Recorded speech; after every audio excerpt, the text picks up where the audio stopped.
a new investigation is required? And if yes, which countries and bodies should take part?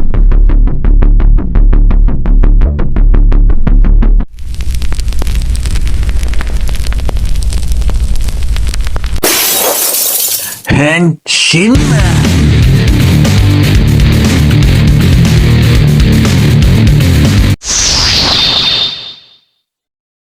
A new investigation is required. And if yes, which countries and bodies should take part in this investigation? Thank you very much. Well, at this moment, we are still not satisfied with identifying who fired the missile. We know the missile is of Russian make, but who fired the missile? That we are not convinced we have evidence enough to say that so and so or that country or this country fired the missile, because that missile is available to Russia, is available also to Ukraine, is also available to the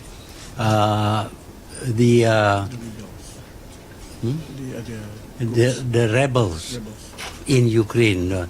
The Russians who are in Ukraine, they are rebelling against the Ukrainian government. It is possible that they also have this missile and they could have fired. Show complete proof as to who fired the missile, we will accept. But at the moment, they have not shown complete proof, other than saying that it is a Russian missile. Yeah, they're still doing investigation. We will work with them. Yeah. Yes, sir. Well, it's okay. I don't need the mic. We have been having a series of... Where you're from? Excuse me, where you're from, sir? Yes. Sorry. My name is Manik Mehta. I'm syndicated. And my question related to the Indo-Pacific. We have had a series of meetings with State Department officials who emphasize the central role played by the ASEAN within the Indo-Pacific. What is Malaysia's position in regard to that? And how can you contribute, or is there something you would like to do to satisfy your strategic and economic needs? Also, you may like to elaborate your remarks on palm oil production, which you just made at the General Assembly. Thanks very much.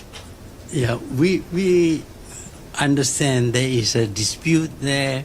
There is the Chinese have made some claims, and this is refuted by other countries.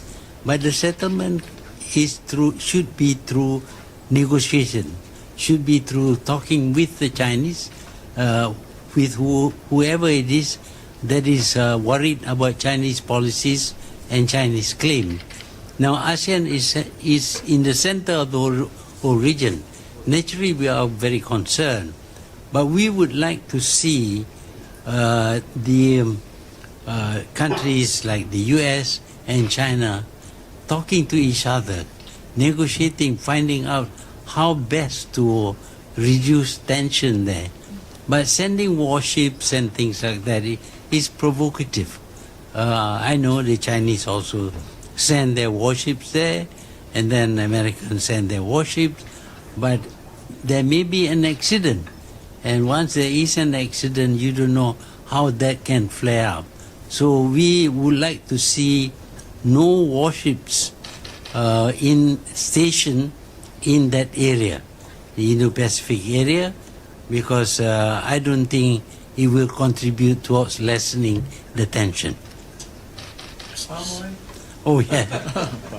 Palm oil, there are some European countries have been campaigning against palm oil. Even in the US here, there was a very big campaign against palm oil, claiming that it is poisonous. But when we prove that it is not poisonous, then they claim that we grow palm oil by cutting down forests.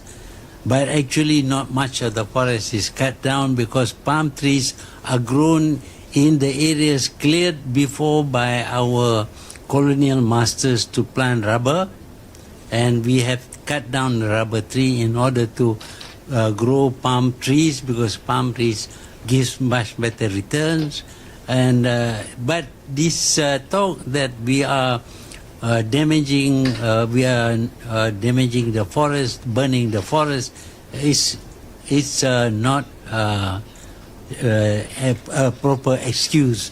I suspect that it is because palm oil is a competitor against soybean, rapeseed, and other different oil seeds.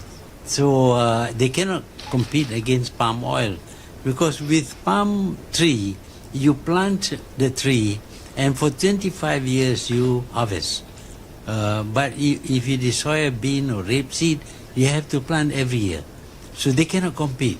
So because of that, they come up with this story that the habitat of the long-nosed monkeys have been destroyed. The orangutan now has got no place to go, all of which is nonsense. We are looking after all these animals. We are preserving them. We know that they are species that is found only in that area, and we will look after them. We will ensure they survive. So the controversy over palm oil is created because of commercial reasons. Thank you. Thank you. Yes, sir. Mr. Prime Minister, my name is Ho Resmay. I'm a reporter from Voice of America, Khmer Service. During your speech, you mentioned a lot about democracy, and my question will be about democracy, but democracy in Cambodia. Recently, Cambodian main opposition party was dissolved, and the Cambodian government tried to arrest the former leader, of opposition party. His name is Sam Si, and the Prime Minister of Cambodia said he has sent the arrest warrant to Laos and Thailand and also to ASEAN country.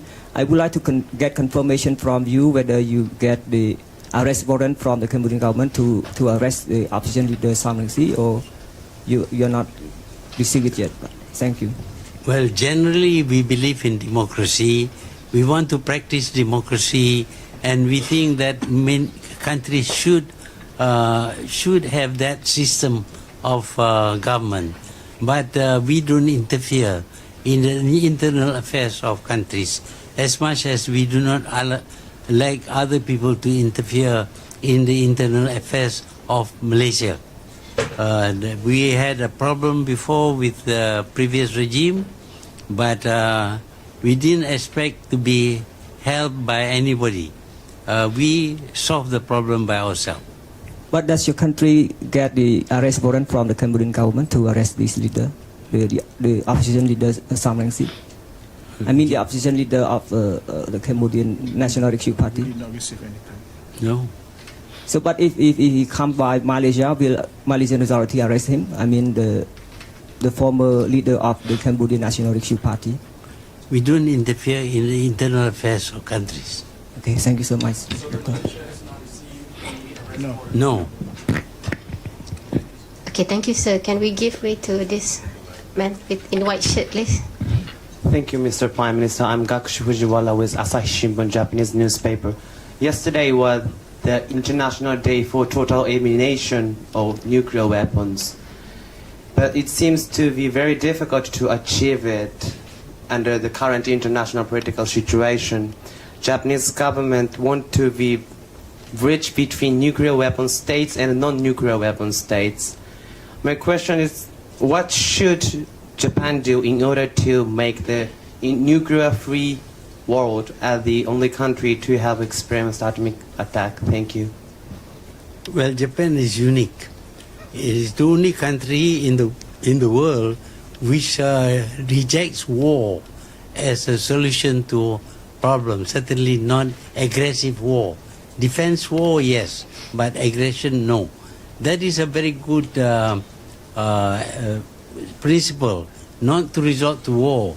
But of course, Japan is free to protect itself. So Japan has got a defense force, and that defense force must be strong enough to defend Japan should there be any attack. But I should hope that there would be no attacks using nuclear weapons, because if you do that, you're going to destroy the world. Thank you so much. Thank you, Mr. Prime Minister, for this press briefing. My name is Majid Gili from Rudao Media Network. In August, you had a meeting with Iranian Foreign Minister, Mr. Zarif, and the issue of the sanctions reportedly came up. How are you going to comply with further U.S. sanction and international sanctions on Iran as a trading partner with Tehran? And also, how is this tension in the Gulf, and especially on the energy market, impacted you in Malaysia? Thank you. Well, we would not like to break our trade relations with Iran. But we are told that if we do business with Iran, we will be punished. And we have a lot of business with many countries, including the U.S. And if we have a problem of trade with the U.S., if they close down our banks, then we'll be in trouble. So for that reason, while we are against sanction, we are not able to do anything against it. Generally, the world is helpless. Even though we may have the UN, we cannot do much. For example, in the case of the Rohingyas, the world cannot do much to help the Rohingyas. That's because of the organization of the United Nations itself, which gives veto powers to 5 different countries. So any action that may be taken by the UN would be vetoed by one or the other of the veto powers. The other part of the question is about? About the impact of the tension in the Gulf, yang serangan. Yeah, we feel that it is wrong to keep on sending battleships, warships into the area. It simply increases the tension. We think that there should be some negotiation. But confrontation, threats of war is not a way to resolve problems with any country, whether it is Iran or whatever. But the threat of war is not a solution to problems.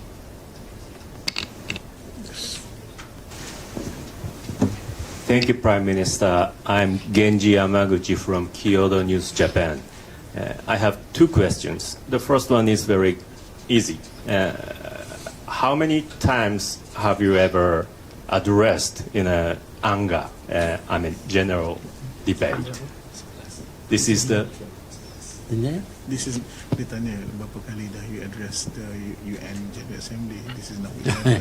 11 times. Yeah, 11. 11? Yeah. Right. The second question is about a Swedish girl, Miss Greta Thunberg, who plays a key role in climate action movement now.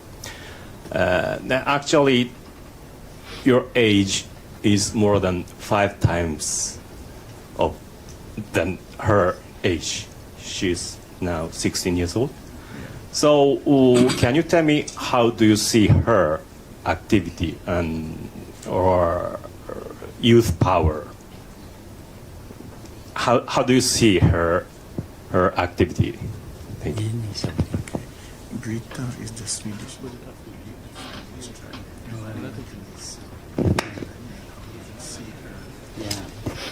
Young people are not willing just to sit by and do nothing. They want to do something. And you know, this girl Malala of Pakistan, she is now a well-known person because she resisted. She was shot, she was resisted, and she has become a kind of icon. This Swedish girl can also be an icon. she has a long way to go, and I think she should continue her struggle to Fight for climate change. to fight for climate change. Thank you. Yes, sir. I have another question about the issue of Kashmir, Mr. Prime Minister.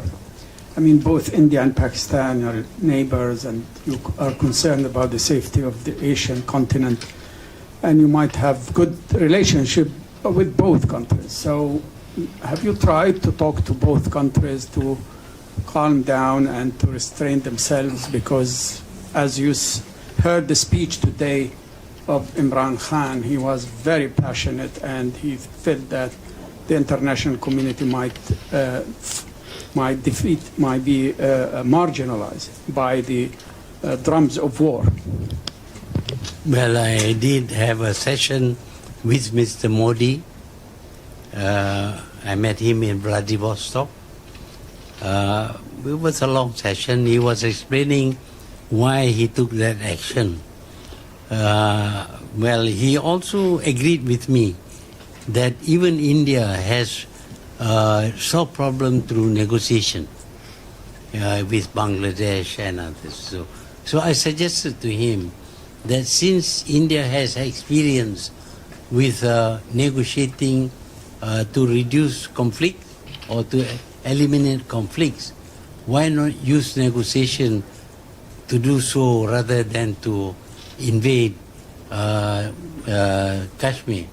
But of course, to that he didn't commit to anything. But I did tell him that. But it's up to him whether he will resort to negotiation to settle the problem of terrorism in that area. Okay, that's it. Okay. Last one. I think this is the last question. Yes, please. Recently, ASEAN has been pushing for the agreement, the Regional Comprehensive Economic Partnership, and there's a hope that it will be signed at the ASEAN Summit in Bangkok. What is the progress of that negotiation, and how does it benefit ASEAN as a whole?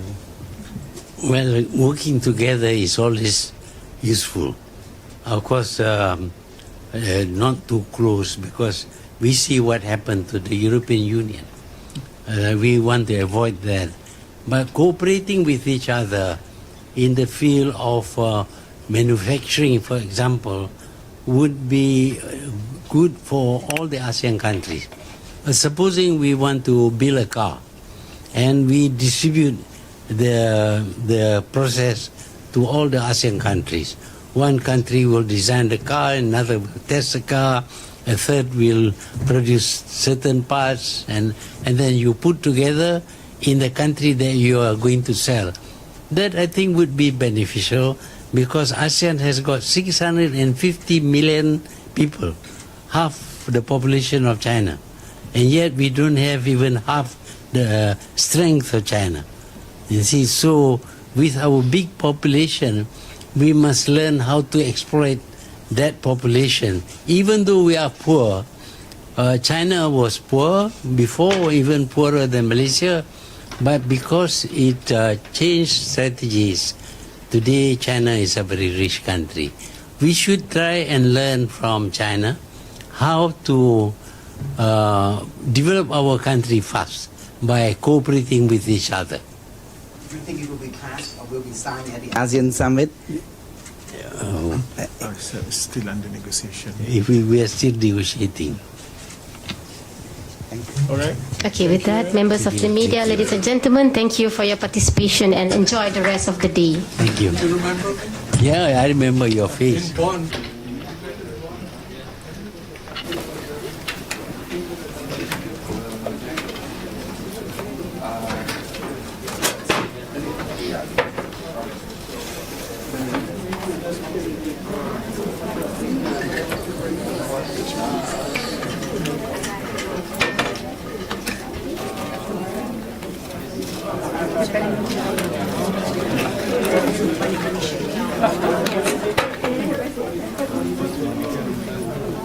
Doesn't he?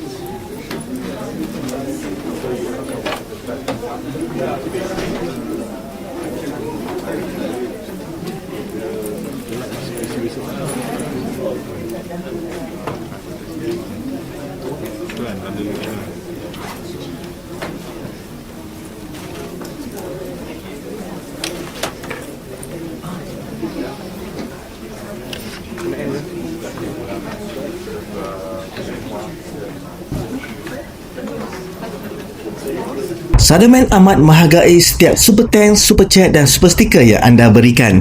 Terima kasih kerana sentiasa menyokong SADO-MAN Channel. Anda semua adalah sebab untuk saya terus berkarya.